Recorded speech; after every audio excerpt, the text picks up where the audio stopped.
विवेक, ये एस्कॉर्ट्स आपको कैसा लग रहा है? अब ऑलरेडी काफी स्ट्रॉन्ग रनर पे दिखा चुका है, नंबर्स भी आए आज इस कंपनी के थोड़ी देर पहले और स्ट्रॉन्ग नंबर्स पोस्ट किए हैं, स्पेशली पैट फ्रंट पर, और रेवेन्यूज भी 22% ग्रो हुए हैं। स्टॉक अगर हम देखें तो एक कांस्टेंट मूव में रहा है ये शेयर भी। आज इसने इंट्राडे में 400 के लेवल्स भी पार किए थे। अभी यहाँ से और कितना अपसाइड आपको दिख रहा है? 414 के इसके 52 वीक हाइज है, उनको क्या ये टच कर सकता है अगले 1-2 सेशंस में? देखिए, एस्कॉर्ट्स का चार्ट देखें तो 375 के ऊपर इसमें ब्रेकआउट हुआ था, जिसका टारगेट 405 तक एक्सपेक्टेड था। 405 का ये लेवल कर चुका है। मुझे लगता है कि ये 414 तक के लेवल्स दिखा सकता है।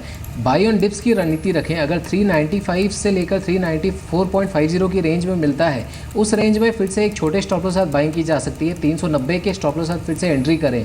ऊपर में 405 और 410 तक के लेवल्स एक्सपेक्ट करें।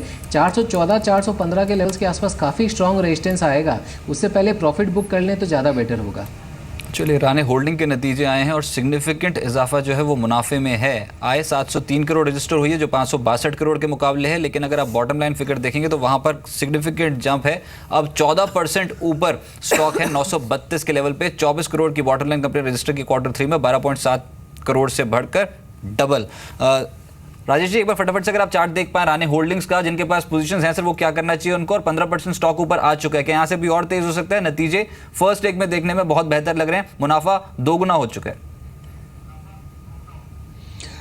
डेफिनेटली मुझे लगता है कि राणे होल्डिंग्स ये एक पोर्टफोलियो का काउंटर है, आप इसमें ट्रेड ना करें। और इनफैक्ट हमने अगर यहाँ पे जो वीकली चार्ट दिखता है, रफली इसका जो टेक्निकल लेवल था, जो बेस फॉर्मेशन बन रहा था, वो 780 का था, और 780 से लेके 935 तक का इसमें एक बहुत अच्छा स्ट्रॉन्ग अपटेक दिखा है। लेकिन मुझे लगता है कि ये काउंटर में छोटा मोटा यहाँ से 2% 4% का एक स्लाइड हल्का फुल्का करेक्शन आए भी फॉलोइंग द रिजल्ट। लेकिन मुझे लगता है कि ये काउंटर पोर्टफोलियो का काउंटर, इसे आप एग्जिट ना करें, इसे होल्ड रखे। और इसका जो अर्लियर हाई था समवेयर नियर 1000 रुपीज़ का, एक बार के लिए रिटेस्ट कर सकता है। वहाँ पे एक बार फिर से एक फ्रेश व्यू हम ले सकते हैं। जी, कुछ स्टॉक्स देख लेते हैं जहां पर विद वॉल्यूम्स आज एक स्ट्रॉन्ग सर्ज देखा गया है, या फिर जो कहे एक ब्लैक क्लस्टर मार्केट में भी स्ट्रेंथ दिखा रहे हैं। अभी थोड़ी देर पहले रजत ने एप्टेक का जिक्र किया था, 20% ऊपर ये है 235 के लेवल्स पर।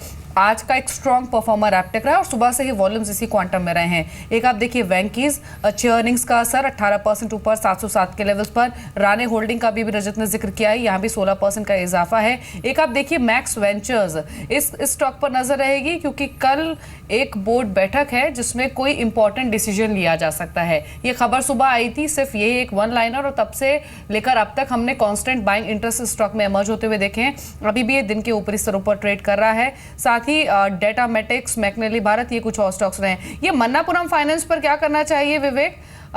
एनबीएफसी स्पेस के बहुत सारे स्टॉक्स हैं जो कि प्री डिमोनेटाइजेशन लेवल या फिर उसके बियॉन्ड भी जा चुके हैं।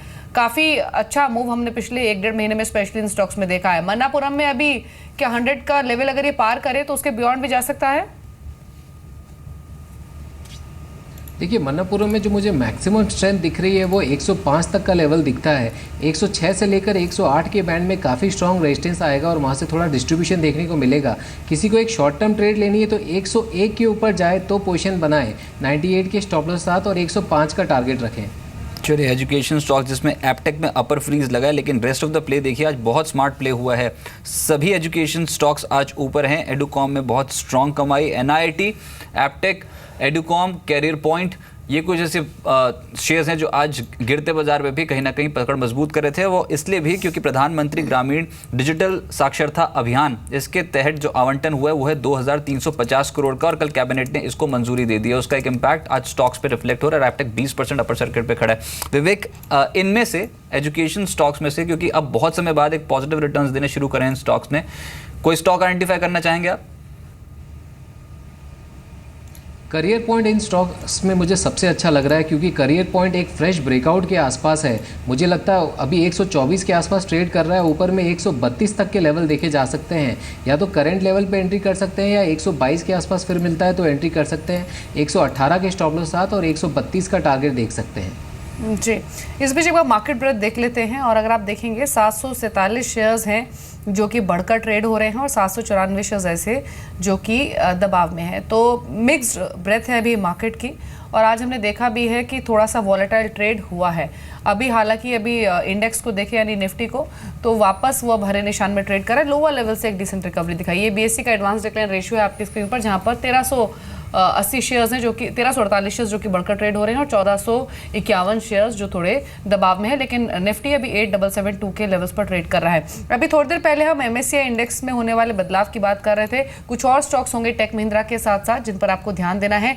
टेक महिंद्रा में के तो वेटेज में इंक्रीज हो सकता है और अगर ऐसा हुआ तो करीब करीब $9.25 करोड़ का निवेश बढ़ सकता है टेक महिंद्रा में। इसके अलावा आईओसी पर आपको ध्यान देना है क्योंकि आईओसी एमएससीआई इंडेक्स में शामिल हो सकता है। वहीं आईसीआईसीआई बैंक के वेटेज में भी बढ़ोतरी हो सकती है और यहाँ करीब $24 करोड़ के निवेश होने का अनुमान है। लेकिन आईओसी पर इनफैक्ट एक कमेंट ले लेते हैं राजेश का। राजेश, आईओसी इनफैक्ट पूरे ही ऑयल मार्केटिंग स्पेस को देखें लगातार बस किया है इस पूरे स्पेस ने। आज एसबीआई आज बीपीसीएल के नंबर्स आने हैं। एचपीसीएल ने कल लाइफ टाइम हाईस टच किए तो आईओसी भी एक फेवरेट स्टॉक रहा है। लेकिन टेक्निकली सबसे स्ट्रांग आपको कौन सा लग रहा है इनमें? देखिए, अगर आप पूरा ऑयल मार्केटिंग सेक्टर ही देखो तो आउट परफॉर्म कर रहा है, ये इसमें कोई दो राय नहीं है। लेकिन एट द सेम टाइम ये भी देखना पड़ेगा कि टेक्निकली ये एक्सट्रीमली ओवरबॉट टेरिटरी में है और यहाँ से एक प्रोबेबिलिटी बनती है कि एक करेक्शन ड्यू है। मे बी पोस्ट अनाउंसमेंट या पोस्ट रिजल्ट का यहाँ पे करेक्शन आ सकता है तो यहाँ पे फ्रेश लॉन्ग ना करे।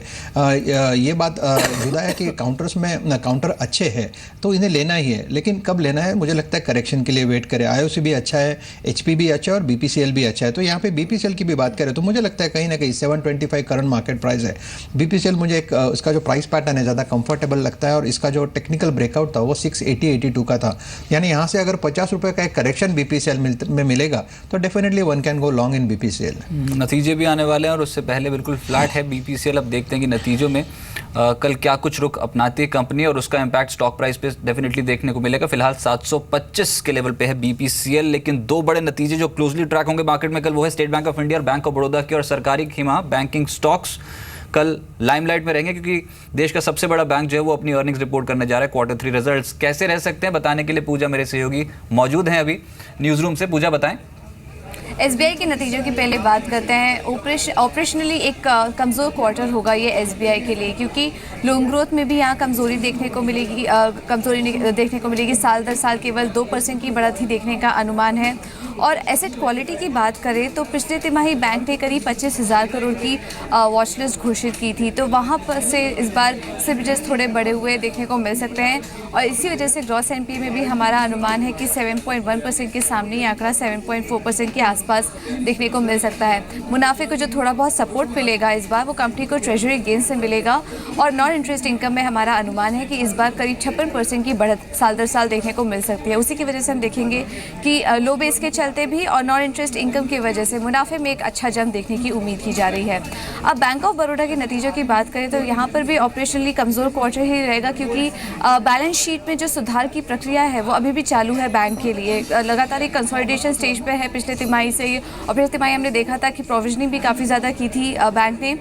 इस बार भी उसी तरीके कुछ नतीजे देखने को मिल सकते हैं। लोन ग्रोथ में 9% की गिरावट देखने का अनुमान है और नोटबंदी की वजह से इस बार हम देखेंगे क्योंकि जो डिपॉजिट ग्रोथ रहेगी वो वहाँ पर पॉजिटिव ग्रोथ देखने की उम्मीद की जा रही है करीब 2% के आसपास की क्योंकि पिछले 3 तिमाही से डिपॉजिट ग्रोथ नेगेटिव ही रही है बैंक की। तो इस बार नोटबंदी का कुछ फ़ायदा यहाँ पर बैंक को मिलता हुआ दिखाई देगा। लेकिन एसेट क्वालिटी में ज़्यादा दबाव देखने की उम्मीद नहीं है क्योंकि बैंक जैसे कि हमने बताया कि बैलेंस शीट को सुधारने की प्रक्रिया चालू ही है तो इस बार स्लिपेजेस और रिकवरी में थोड़ा बहुत सुधार देखने को मिल सकता है। फिर भी हमारा अनुमान है कि 11.4% के सामने 11.6% के आसपास का ग्रॉस एनपीए का आंकड़ा देखने को मिल सकता है। तो ऑपरेशनली दोनों ही बैंकों के लिए ये कमज़ोर क्वार्टर रहेगा। चलिए ठीक है, यानी कि bottom line bank of Baroda की जो एक्सपेक्टेड है वो है 780 करोड़ की और state bank of India report करेगा 2602 करोड़ की बॉटम लाइन। एक सिग्निफिकेंट जंप होगा। नॉन इंटरेस्ट इनकम में एक अच्छा इजाफा। लोन ग्रोथ हालांकि 2% के आसपास मामूली बढ़त का अनुमान है स्टेट बैंक ऑफ इंडिया में। स्टेट बैंक ऑफ इंडिया के एमडी रजनीश कुमार साहब सुबह हमारे साथ जुड़े थे। आइए सबसे पहले उनका क्या मानना है आने वाले दिनों के लिए, वो क्या समझते हैं कि आप रेट कट की स्कोप है आरबीआई के पास या फिर नहीं, वो सुन लेते हैं। देखिए, आरबीआई ने अपना स्टैंस तो चेंज किया है तो वो एकोमोडेटिव से न्यूट्रल हो गया है। तो इसका मतलब ये है कि कम भी हो सकता है रेट और ज्यादा भी हो सकता है। एकोमोडेटिव का मतलब ये है कि कम होने की संभावना ज्यादा है। तो मुझे लगता है कि अभी कोई बड़ा बदलाव अभी रेट में देखना नहीं जा सकता। जो हमारा इस समय का एनवायरनमेंट है, डीरेगुलेटेड इंटरेस्ट रेट का एनवायरनमेंट है। तो जब इंटरेस्ट रेट डीरेगुलेटेड है तो बॉन्ड तो हमेशा बैंकों के ही कोर्ट में रहेगी, और जो MCLR का फॉर्मूला है वो रिजर्व बैंक का बनाया हुआ है। तो उस MCLR फॉर्मूले के हिसाब से अगर डिपॉजिट रेट्स में कोई कटौती अगर होती है तभी MCLR रेट में संभावना बनेगी कोई फर्दर कटौती की।